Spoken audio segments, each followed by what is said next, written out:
and we'll launch in here. So good evening and thanks.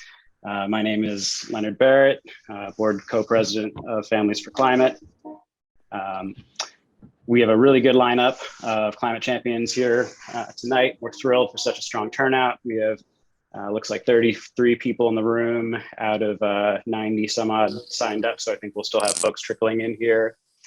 To briefly introduce Families for Climate, our mission is to mobilize parents, kids, and families to take action for climate justice and a livable planet. We're a 2-year-old volunteer-powered organization, and in the last few months, we've launched the Parents Climate Action Network as our advocacy arm to help support more parents, grandparents, teachers, et cetera, to become leaders in the climate movement.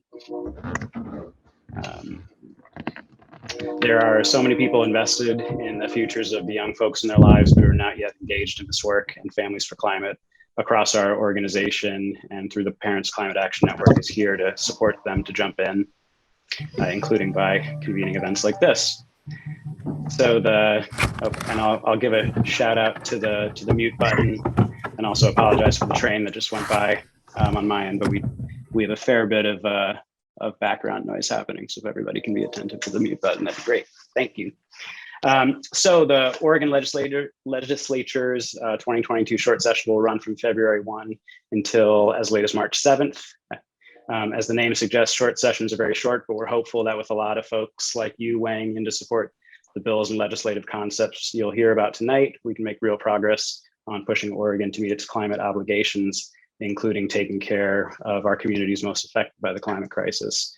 Because it's 2022, the crisis is here, and there can't be any taking a year off from climate action.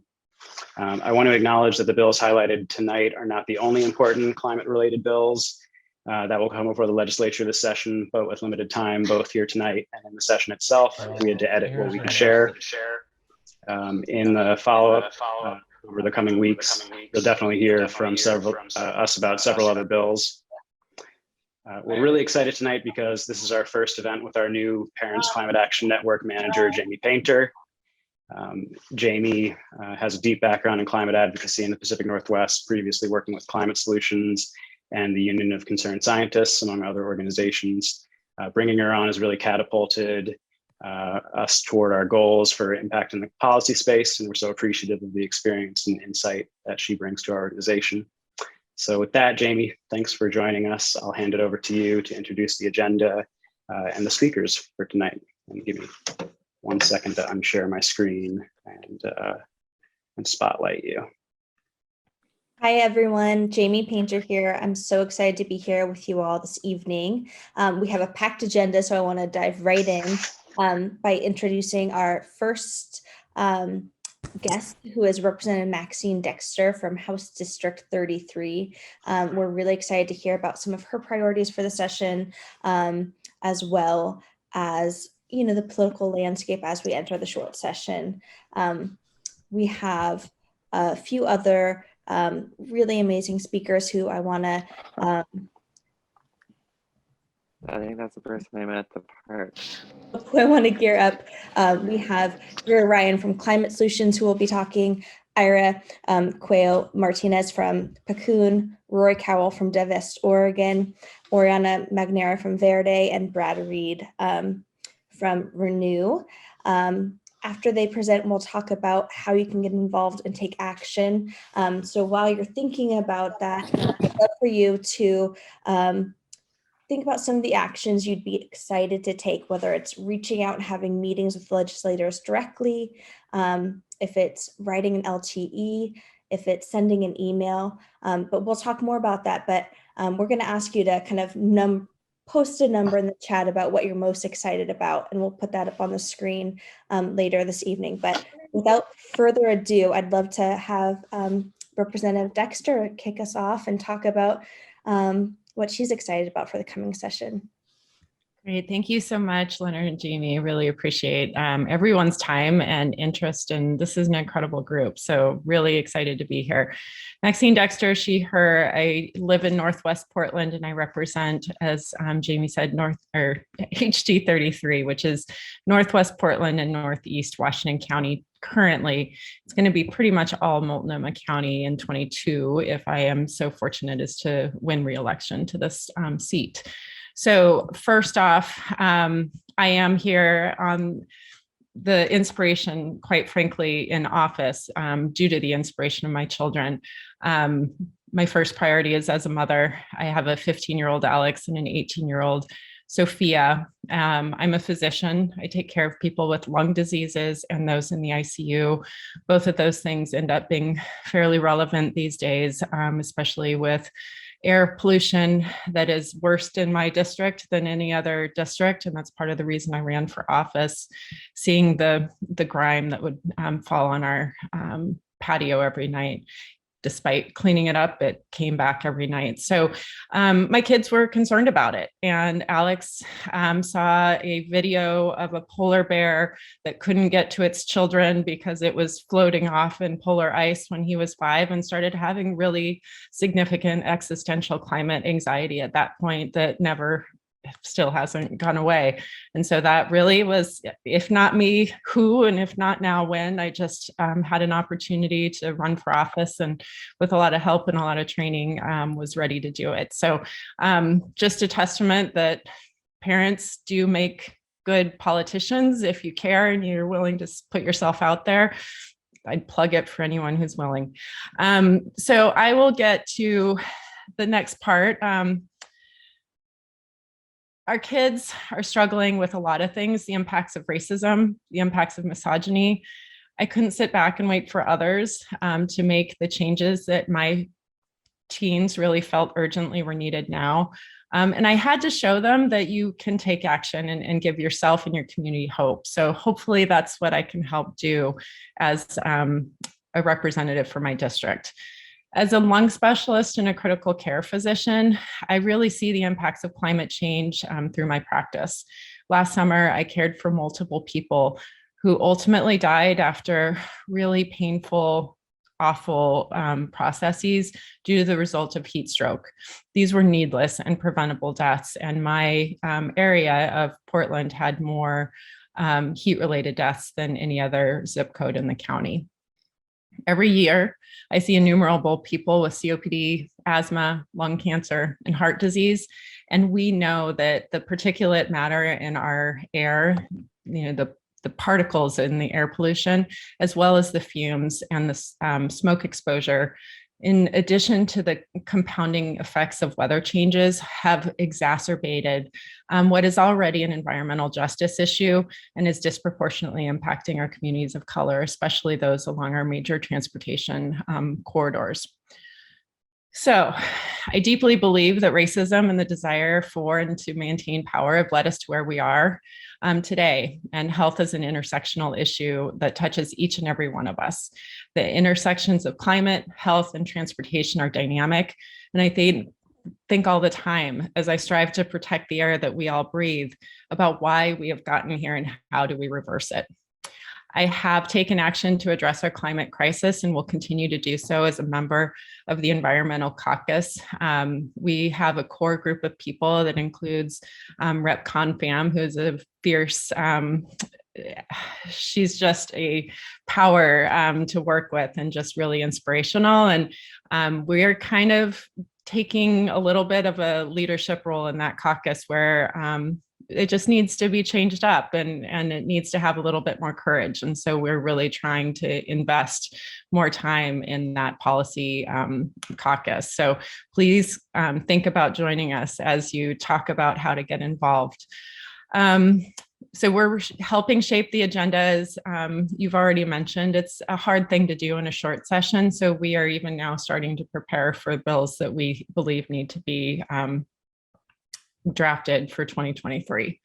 I'm committed to doing this work and to making bold steps for Oregon. We don't have time to wait. This is the existential crisis that has led to COVID, that has led to houselessness. There are so many reasons that all of this is intertwined, as anyone who's paying attention would understand. In the upcoming short session, it's my first as a legislator, so I would love to give a lot of insight into it, but what I understand is that it moves fast and that you have to be organized and ready and really have policies that have been pre-baked is what we keep hearing. So I'm going to roll with it and do my best. On February 1st, the session will officially kick off. But my colleagues and I have been working on our bills for months. As many of you will know, it takes a lot of stakeholder engagement to not only create good policy, but to create the push that it needs to pass, to get the buzz and the organizational power that we need to make legislators confident that they're doing the right thing when they take a vote. What else did I want to say? There's a deadline each week that bills must meet in order to be on track for the finish line. So as advocates, your voices will be critical in the next few weeks to help bring attention to the bills you care about, like the ones you're going to hear about tonight. I encourage you all to reach out to your senators, your representatives, the carriers of the bills and the caucuses that those bills are being supported by to make sure that people understand how important it is to you and why. Your voices matter. When I hear from my constituents, when I have those conversations, those things stick with us. So I'm excited for the discussion tonight. I do want to flag that the transportation policies that are happening in our state right now are really key. There was a major win tonight that Neighbors for Clean Air helped us bring about. And Mary Pivoto has been a really important partner for clean air issues. And that doesn't happen at the state level. That's, at the county and the city level, metro level. So Rep. Pham and I have been really engaged on trying to lead our caucus to have a voice in the I-5 bridge project, the Rose Quarter expansion, lots of different policies that are really active right now. So the state legislation is really important, but so is what's happening at the city and the county and metro right now. So with that, I'll stop talking and I look forward to the conversation. Thanks so much. Thank you so much, Representative Dexter. We're so happy to have you in the legislature and look forward to working with you closely over the short session and as we think about sessions to come. Next, I am so excited to turn it over.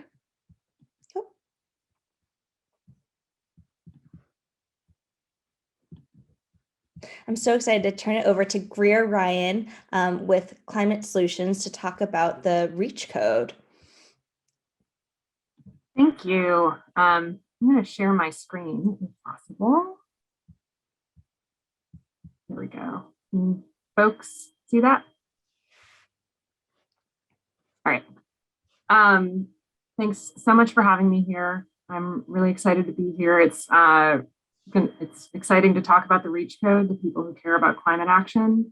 It's also great to hear from Representative Dexter. That was really moving. And then all the other speakers on this lineup are so incredible. So just a pleasure.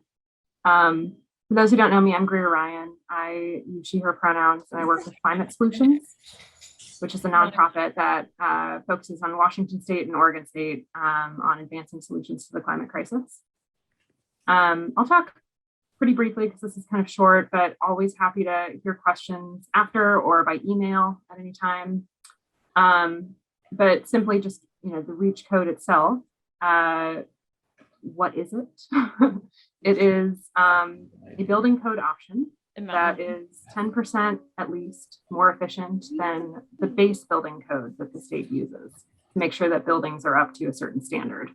This particular bill, SB 1518, which is a new number that we just learned, I think, today, would allow for cities and counties to voluntarily adopt this 10% plus more efficient code as their base code so that they can lock in energy efficient building from the start. It applies to, once it's adopted, it applies to new construction and major modifications to existing buildings. This bill also would require that the REACH code be updated every 3 years in coordination with the base code so that it always is 10+% more efficient than the base code. Why we're all here is why this matters for climate, as well as for people, for communities. We know that buildings are a huge source of climate pollution. They are, in fact, the second highest source of climate pollution in Oregon. And our building stock is growing really quickly in this state, in certain cities in particular. We can expect new construction to make up as much as 30% of our overall building stock by the middle of the century, which really isn't that far from now. And considering that buildings last for 50 plus years, the changes that we make now and that we allow cities to move on now can have a huge lifespan difference as we're building and building these new homes and other buildings. It's hard to use building as a verb and also as a noun, so I hope you're all following. This particular year, I think, has been hard for so many people. We've learned, as Representative Dexter said, so much about the harms of climate change, but also with the pandemic and racism, kind of how important it is to have a safe place to live and be. Since buildings are such a driver of the climate crisis, it's kind of interesting that they also are, I think, our first line of defense from climate harms. If you have a really tight, well-built building that can help keep out wildfire smoke, can help regulate indoor air temperatures so that they're livable, and a building that's built so that there's not a lot of air pollution indoors and outdoors, it helps to keep our community safe and can provide, in some cases, life-saving temperature regulation. It can also help reduce energy bills, which for so many people are a real burden and hard to meet. The final reason I'll say is that the REACH code bill is something that cities are asking for. They want to move faster on climate. They want to reach decarbonization goals that they've set for themselves, and they know that having a REACH code or something like it will help them meet those goals. Without this bill, they only have the base code option. And then finally, I'll just share that it's a really kind of widely supported bill. This was up last year in the 2021 session, and here are some of the supporters from it at the time. We're still working on the final endorsement list, but it's very similar with some additional supporters on board. The bill hasn't actually changed much since it ended last year in the Ways and Means Committee. So we're hoping that it is well baked, as Representative Dexter highlighted, and it'll be able to move through, but it really could use lots of support. So I'll wrap it up there because I think I'm at time, but I really appreciate it. Thanks again. And if I can end screen share. Thank you so much, Greer. That was wonderful. And if people have questions, you can start putting them in the chat, or you can keep them until the end, and we will have you enter them in when we're going through our question and answer period. But next up, we have the Climate Policy Manager for PCUN. And Ira, please tell me if I'm saying that right. I've only ever seen it written. I've never actually heard it said, so hopefully I'm pronouncing that right, to talk about some really important farm worker protection. Thanks, Jamie. Yes, you said it right, PCUN. And hi, folks. My name is Ira Cuello-Martinez. Use he, him, él pronouns. I'm the policy manager at PCUN, Oregon's Farm Worker Union. And today I'm going to be talking about some worker protections and farm worker rights policies that are going to be going through the legislative session in February. So I'm going to share my screen as well to give you some slides. Just for some context, PCUN is based in Woodburn, Oregon, one of the biggest Latinx populations in the state for the city, and a big agricultural district as well. So I just wanted to give some context for folks where PCUN is at. Just wanted to also share about how farm workers and environmental justice, there's a connection between the two, understanding how farm workers are impacted by climate change and just the different conditions that they're facing in their work sites. So first and foremost, farm workers largely identify as low income and communities of color, particularly from the immigrant community. These are folks who are working directly with the land and on the land, and they often are exposed to pesticides as a result of their work, and also have an increased exposure to extreme weather conditions, including heat waves and wildfires that we all know and are aware of that is a result of climate change. So making sure farm workers have the protections and support in their workplace is necessary to ensure they're able to also be resilient during these times. And so one of the first policies I wanted to highlight today is around farm worker overtime. Farm worker overtime is something that we see as related to climate due to the fact that farm workers are continuing to expose themselves to extreme heat and to wildfire smoke and these other weather conditions. And that's because they have no other choice. Many times, a loss of day of work could have some serious consequences on their ability to pay for expenses.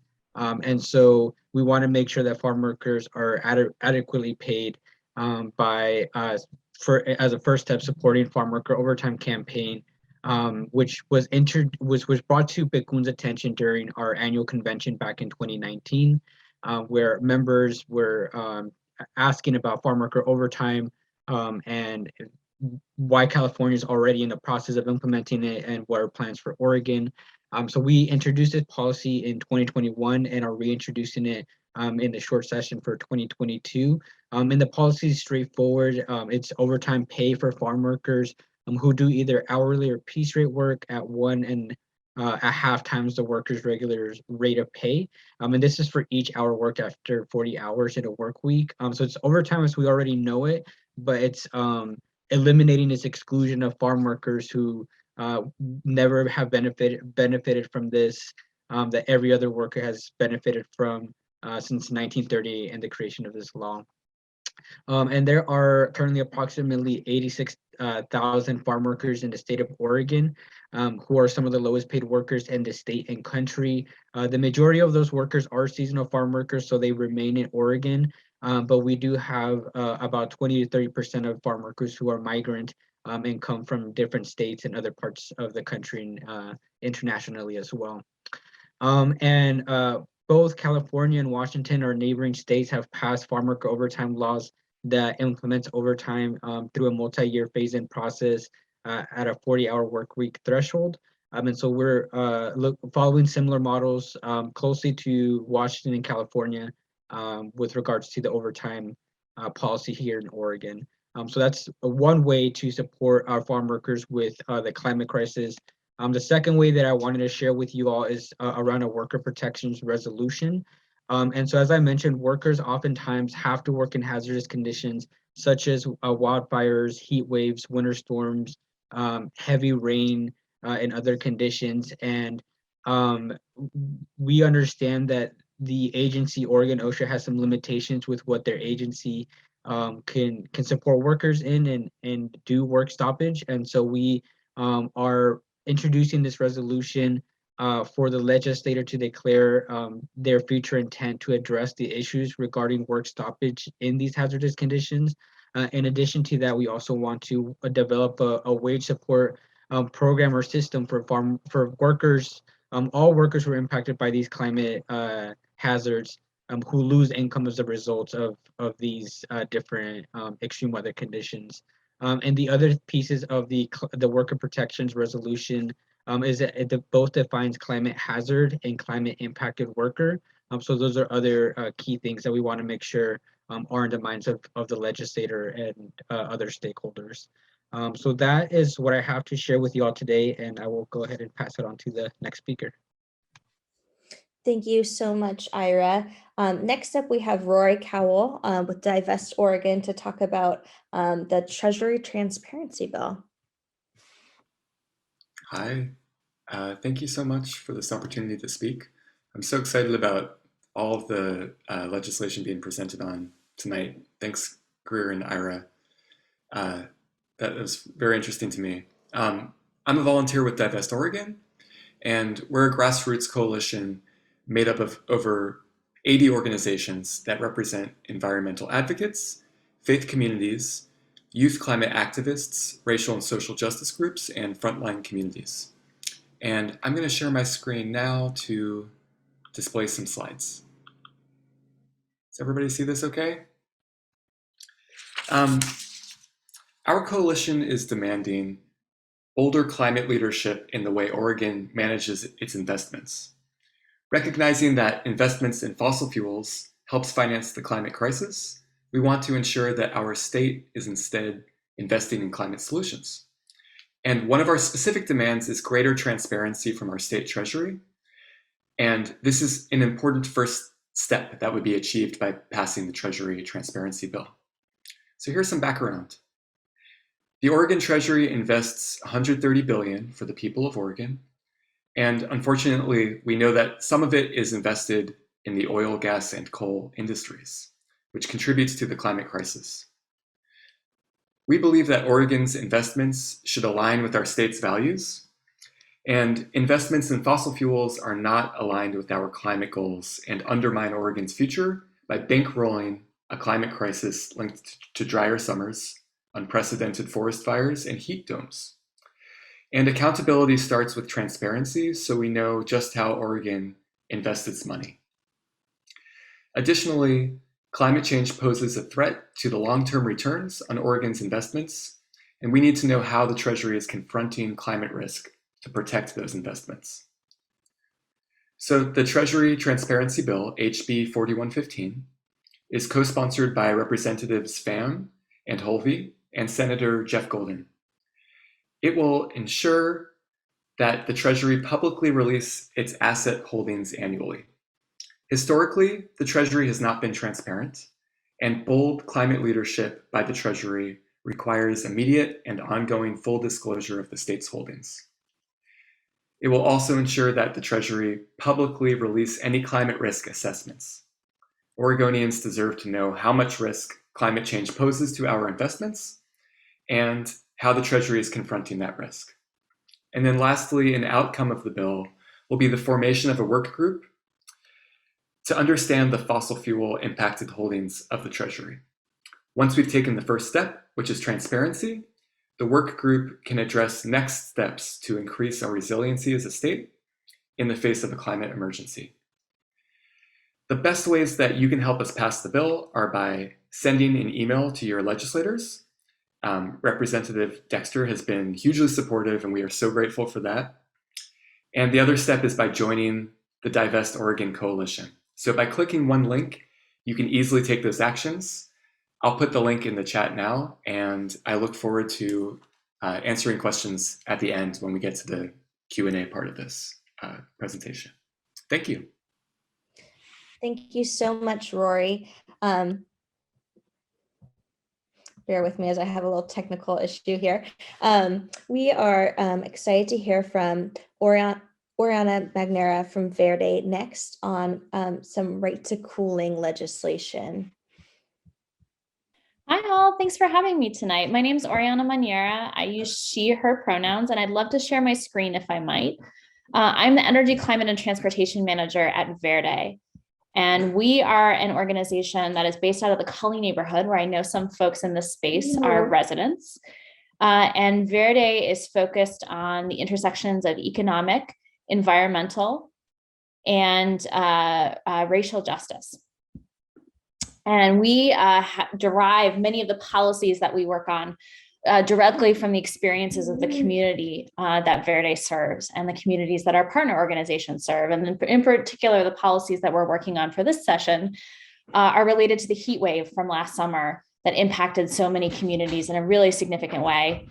And I think what's most important to note is that it was an incredibly deadly heat wave, the second worst national disaster in Oregon's history, where almost 100 people passed away, and that number probably undercounts the number of people who are actually impacted, because it only covers the days of the heat wave and not conditions that would have been exacerbated and continued on after.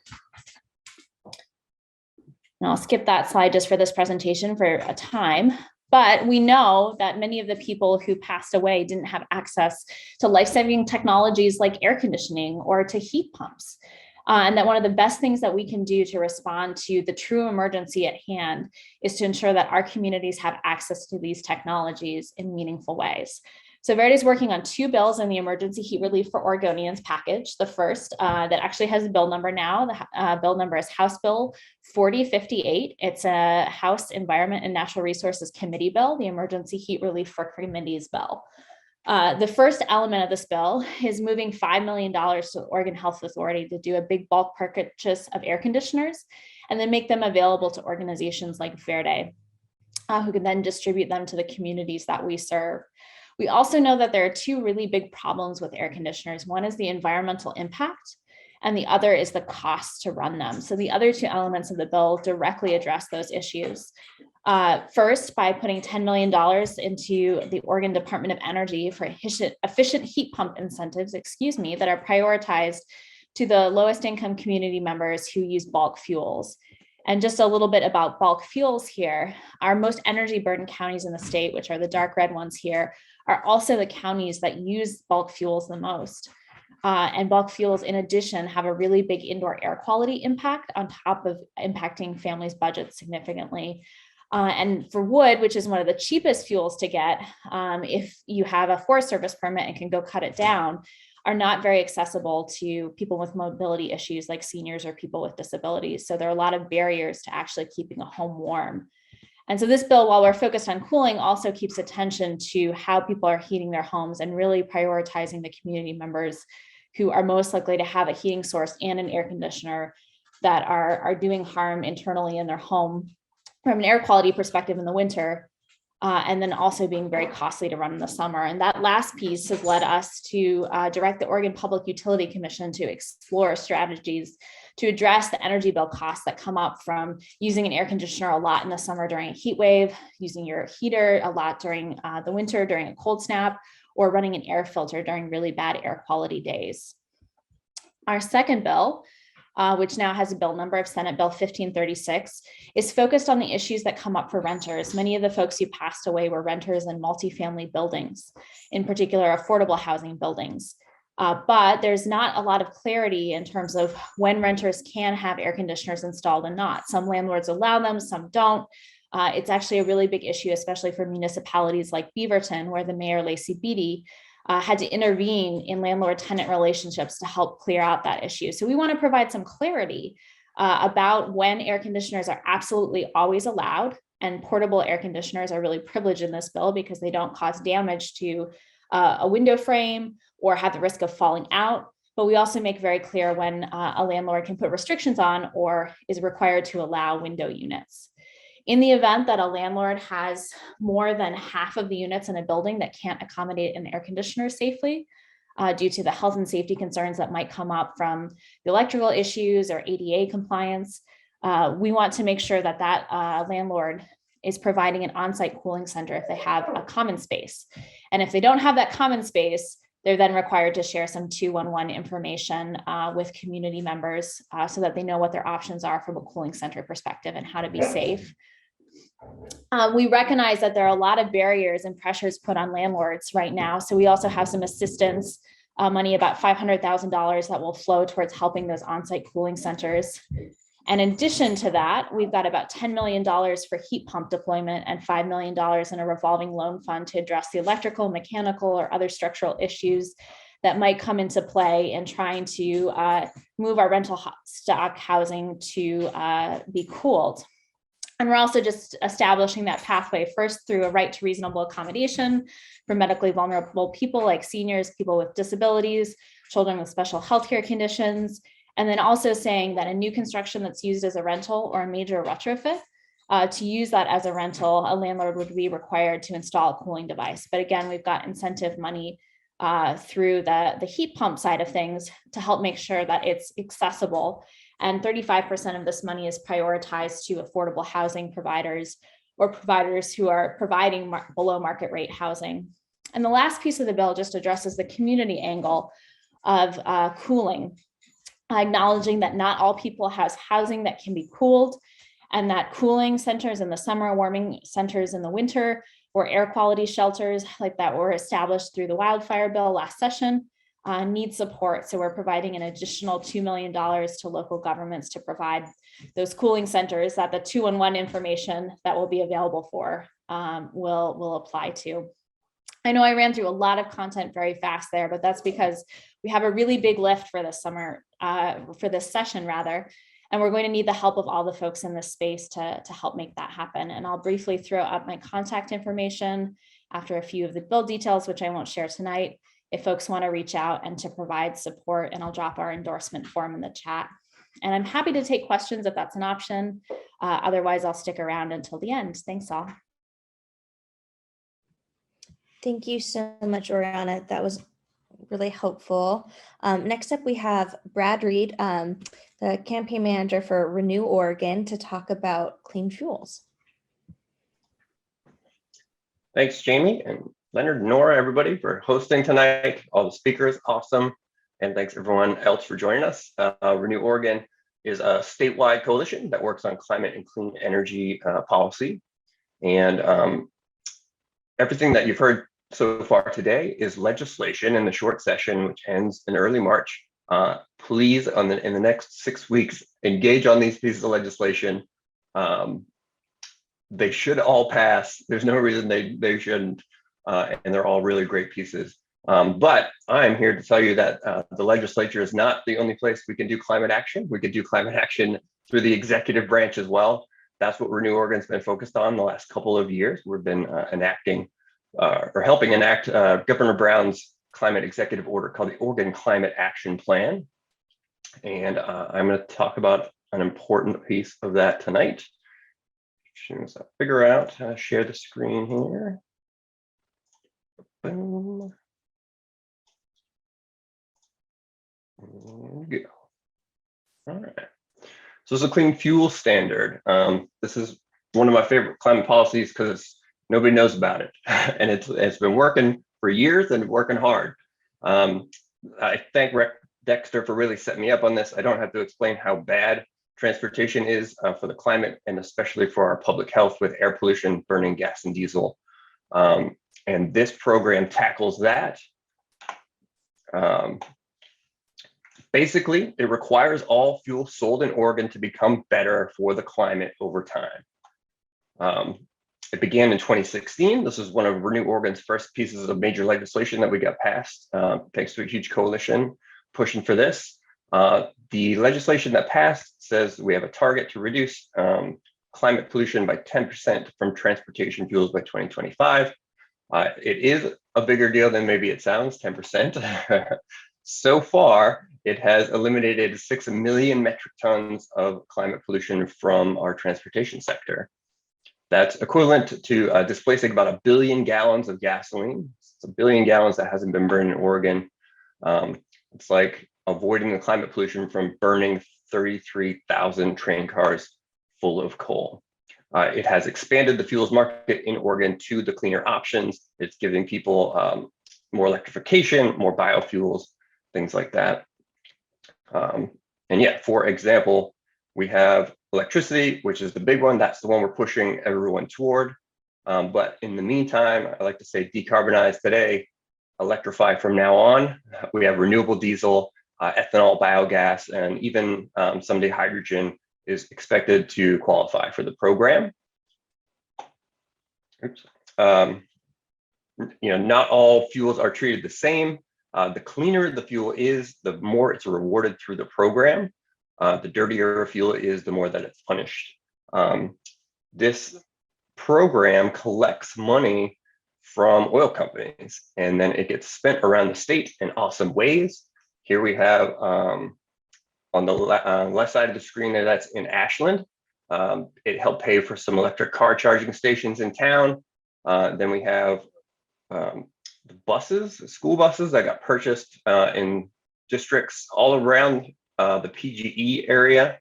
So I think Portland, Beaverton, Salem, Kaiser, Centennial, and I want to say Hillsborough got buses last year.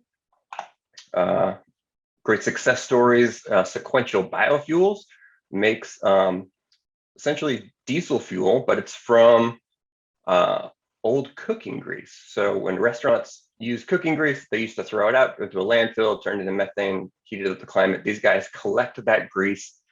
They make it into a fuel that works just like diesel, but it's a lot cleaner. both in terms of particulates and way better for the climate, about 80% cleaner than diesel. So that can run in the diesel trucks we have around until we get everything electrified. They've created 200 jobs. And then in Corvallis, folks are getting rebates for e-bikes through the Clean Fuels program as well. So it's wide ranging, the benefits that this is bringing to the state. It's somewhat complicated once you really dig into it, but basically it sets a limit on the amount of carbon pollution that can come from burning a fuel. And again, that limit will come down over time, and it's going to come down a lot more. And I'm going to talk about that in a second. I'm very excited. But the way it ends up working out in the end is if your fuel is over the limit, you have to pay up. If it's under the limit, you get a pay day. And that's how we're shifting money from oil companies, Shells and BPs and Exxons of the world, to local clean fuels businesses and electric utilities that are helping pay for these electrification projects, helping pay for electric school buses, vans for Meals on Wheels, etc. And one way to judge climate policy is how much oil companies hate it. I have not worked on a policy that they have hated more than the Clean Fuel Standard. They spent almost $8 million in Oregon, which was unprecedented over the period that we were fighting to pass the Clean Fuel Standard. We don't even have any oil refineries in this state. To spend that much on lobbying and elections is just wild. It shows how much they did not want it to happen. The floor debate for this was 9 hours long, one of the longest in Oregon state history. It was practically filibustered. Then once we passed it, they sued in state and federal court, but thankfully our allies fought that and knocked them back in court. And then they filed a ballot measure to try and repeal it, but it was so unpopular, they couldn't even bring it to the ballot box. And so they have tried in every way to defeat this program, and they have lost, thankfully. And really a lot of credit goes to all the groups who worked over the years to fight for this program. So then in 2020, when Governor Brown signed that Oregon Climate Action Plan, she set the Clean Fuels Standard forward to be the strongest in the nation. Oregon will have the strongest clean fuel standard in the nation by the end of this year. It may be at least 25% reduction in climate pollution from fuels. It could be up to 40%. We just got some kind of new research that shows that's very feasible without upsetting the cost of fuel too much, which is crazy. And I will tell you that climate activists in other states are jealous. The Department of Environmental Quality rulemaking on this program has begun right now. It's underway. It just got started. And that's where you all come in. There will be some public comment periods that we're going to need people to show up because we know the other side will rally folks against this. And so that is why I was invited to speak tonight, because that will be coming up quickly. The big push will probably be this summer, but there will be opportunities after the legislative session's over to plug into this. Most immediately, if you want to know more about this program and all that it's doing, Oregon Environmental Council, Verde, and Climate Solutions are having a webinar tomorrow from 1 to 2. Not the easiest time for everybody, I understand, but I did want to make sure everyone got invited to that, and I'll drop the link in the chat right after I finish here. And that is pretty much it for me. Thank you all so much. Thank you so much, Brad. First off, I want to give a huge thanks to all of our amazing presenters this evening, and for all of you for being here and participating. You know, it's bedtime, so we're so grateful. You've heard there's a lot of crucial bills that will be discussed in Salem this February. My hope is that after hearing about these, you're really excited to take action. Part of Families for Climate's mission is to remove barriers to engagement and provide the tools necessary to really help parents and families amplify their voices.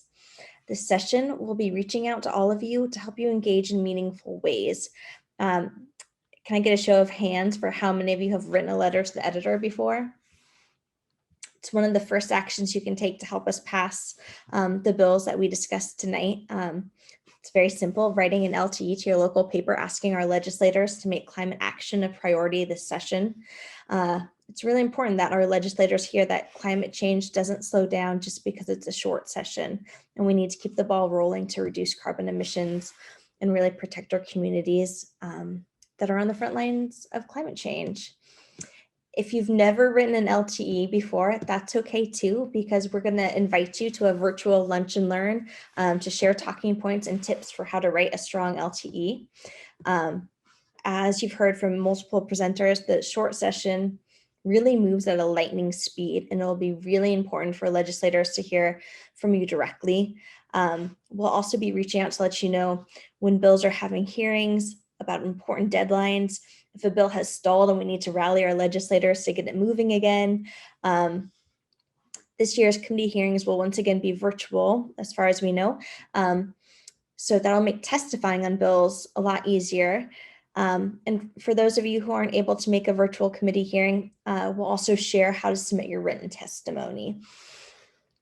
But even before the session starts on February 1st, our legislators need to hear from us. We'd love for you all to take a minute to email your legislators this week or this weekend and let them know how important it is to take action this session on climate. We'll be following up with talking points and a template that you can use, and we're happy to answer any questions that you may have. I'll put my contact info in the chat box as well, and you'll be getting an email with our contact info. But as parents and caregivers, and those of us who just care really deeply about our children's future and the very real impacts of climate change that we're witnessing today, our voices are critical, and our legislators really need to hear from us. So as you heard from Representative Dexter, legislators will definitely be hearing from the opposition to these bills, and we need to make sure that we are even louder and more tenacious. So thank you all so much for being here. I look forward to getting to know you all better and helping you really get your voice heard in this session and sessions to come. Now, I know you're really excited to ask some questions, so I'm going to turn it over to Nora to read some of the questions from the chat box. And if you have questions you haven't shared yet, feel free to do that. Also, if you want to post your number, if you haven't yet, about the activity that you are most excited to take part in, whether it's writing a letter to the editor, meeting with your legislator. We'd love to see those numbers. And thanks again so much for being here. Nora, I'll hand it over to you.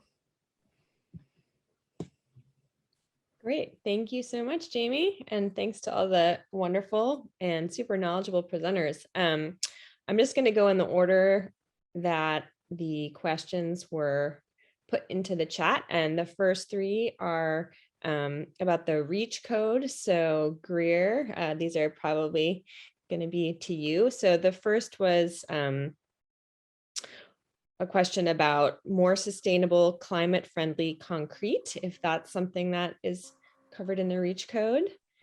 That's a great question and a pretty short answer, which is not specifically. There are a bunch of different measures that can be taken for buildings to meet that 10+% more efficient standard, but it's often things like more efficient windows or insulation or slightly different spacing for the walls. You know, it's not specifically concrete, but I think that's a really important thing, you know, climate issue that we need to collectively address for sure.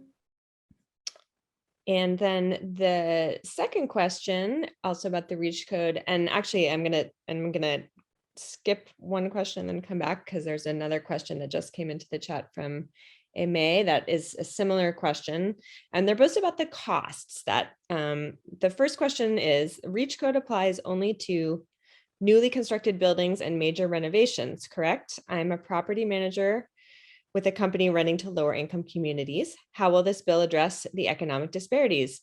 Buildings within our company that have been renovated are promptly sold, and residents have been given 90 days to vacate or face much higher rent. Actually, let's pause there and then I'll get to the other question about costs. Yeah, that's a great question and a really, really important issue. I think the REACH code, the REACH code bill as it's written, gives cities the option to adopt this. So there would be a public process for any city or county that would want to adopt this as their base code. So I'll say that off the bat, in which a lot of this stuff would be discussed, and there'd be an opportunity for community engagement. So it's not like it's not a blanket mandate if this passes that cities will use this code, but I just want to clear that up. But the affordability issue is interesting. We have a bunch of folks who are technical experts working in what this group called the Zero Coalition, who've done some modeling on this, where they looked at with another energy efficiency organization, NEA. They looked at proposed measures that would reach a 15% increase and what that would do to construction costs. And they found that it would be approximately $800 increase on something like a 2,200 foot square home, which is a pretty big home. So that's, really small amount in the lifetime of the building. And it's far outweighed by the energy savings of reduced energy bills from not needing to use as much electricity or other energy services. So there is that. It's also, we know kind of in the menu of climate action options that energy efficiency is one of the, if not the least cost, biggest reward opportunities for public action. Saving and using less energy from the start for the amount of dollars that you put in can seriously reduce emissions. Hopefully that answers your question. Yeah, and I think that the other question about cost that I didn't read was whether the REACH code could be a deterrent to the development of new, efficient, denser, and multi-unit housing due to potentially increased development costs, and if so, how can we mitigate those costs so we're not exacerbating our housing crisis while we solve our climate crisis? Yeah. Again, such good questions. So I think one part of the answer is that it is one type of measure to get at this when there are lots of other things that we need to be doing to make sure that folks have affordable housing and affordable energy. There are ongoing proceedings at the Public Utility Commission on energy affordability that are really critical to engage in. So I'll just highlight that there are lots of processes right now where we're getting at that. There also is a good amount of money coming in from the infrastructure bill, 225 million or so, to states to implement this, these kinds of more ambitious codes. And I think part of the goal of that is to help reduce public dollar burdens for that kind of implementation.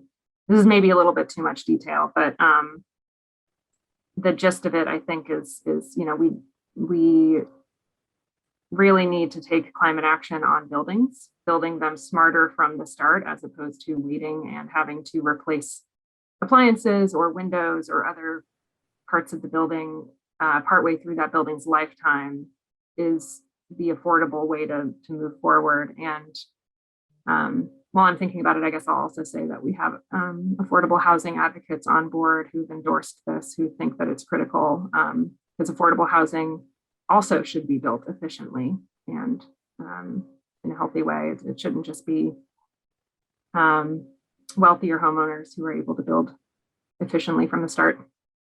That was a very long-winded answer, but I also am happy to connect more on email after this. I'm just trying to be cognizant of time.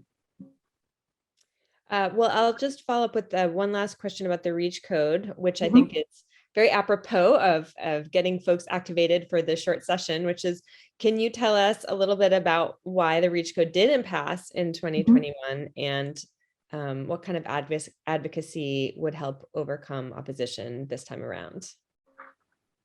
Also, good question. My understanding is there was just so much going on in the last session on climate. We got HB 2021 passed, for instance, as well as the Energy Affordability Bill. So really good stuff happening, and this just didn't make it over the finish line in time. So it got kind of stalled in Ways and Means. And I will, building code stuff is very technical, doesn't sound very exciting. This is just me editorializing a bit, but it's a little hard to, hear a 10% efficiency improvement option in building codes and get super stoked, but it is a huge opportunity for emissions reductions. And I think telling your legislator, and I see Representative Dexter's raised her hand too, but I think telling your legislator why this is important and critical that we have emissions reductions this year and every year will be really, really helpful. And I'll let Rep. Dexter speak too.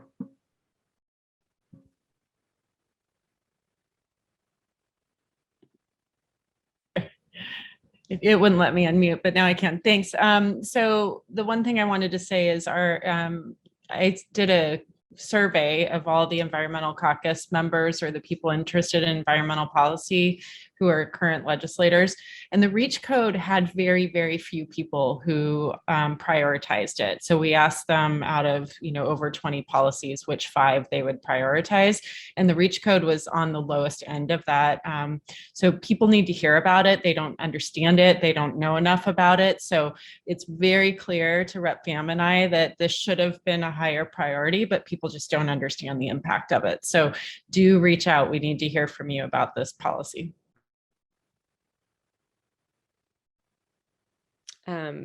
Thank you, Representative Dexter. That's really good to hear, because that's what we're trying to do. So, and let's see, I believe this is a question that came up while Rory was speaking about the Treasury Transparency Bill. And Alice asks, do we also need to work on campaign finance contribution limits? So Rory, I think this is for you. And let me see if I can unmute you there.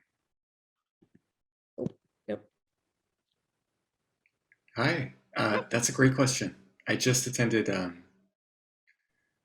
Pham and Senator Denborough's town hall, and they talked a lot about this. It was really interesting. I'm not aware of how campaign finance connects with Treasury's investments. So I'm not sure what the link would be. But if anyone sees that connection, I'd really be interested to find out.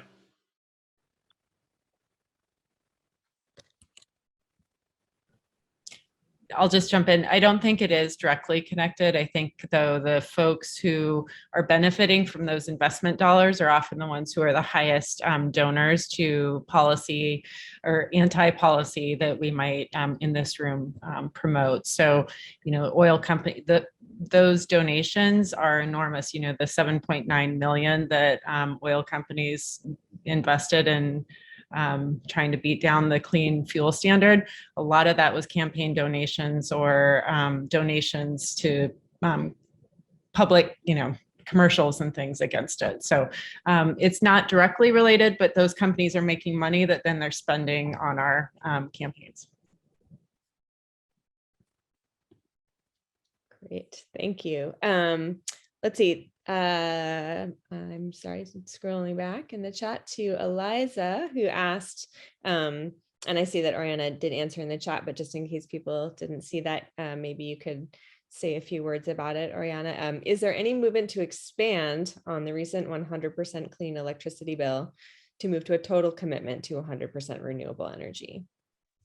So it really, as I answered in the chat, depends on how we're defining renewable energy. What Verde is really focused on right now is less like the broad umbrella of renewable energy and much more on a narrow set of renewable energy projects that are community-based and community benefiting. And House Bill 2021 defines community-based renewable energy in a way that I think is really unique and important.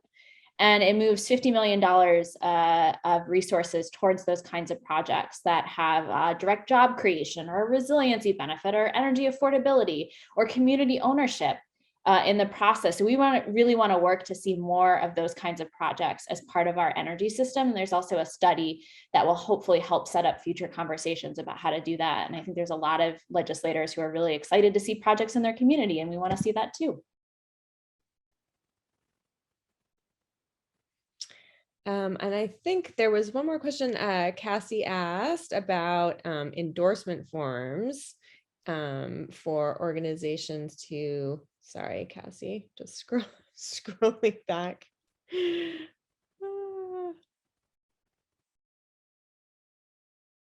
to all of the presenters, is there an endorsement process for other organizations to sign on in support of these bills? I believe that there are, and we'll definitely be sharing endorsement forms in our follow-ups with everyone. And then I see another question from Owen about, oh, thanks, Ira. We'll be sharing all these endorsement forms with you all in our follow-up. So don't worry, you don't have to go frantically scrolling back through the chat to find them. As a general question, if my legislators support these bills, is it still useful for me to do a bunch of outreach to them?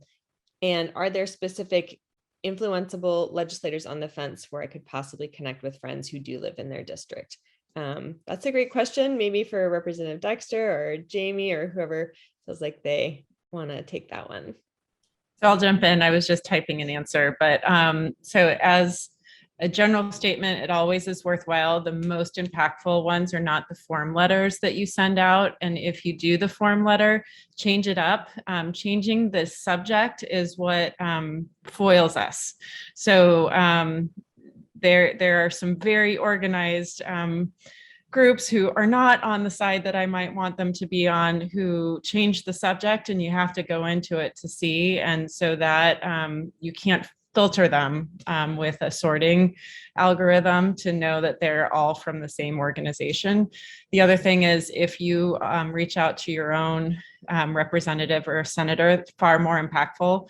All of the people who put their address on there who are in my district get a personalized answer versus people who aren't and they're doing form letters. We honestly can't answer them all. So, and then we tally the number for and the number against. And if, you know, if I'm on the fence, that makes a difference for me. If I'm clearly not on the fence, it probably won't make a difference, but finding out who those legislators are who are on the fence, you know, the advocates will be able to tell you because they're counting votes. So being with a group who's organized is really helpful. And I will just say that getting supporters for the bill is harder than you might think.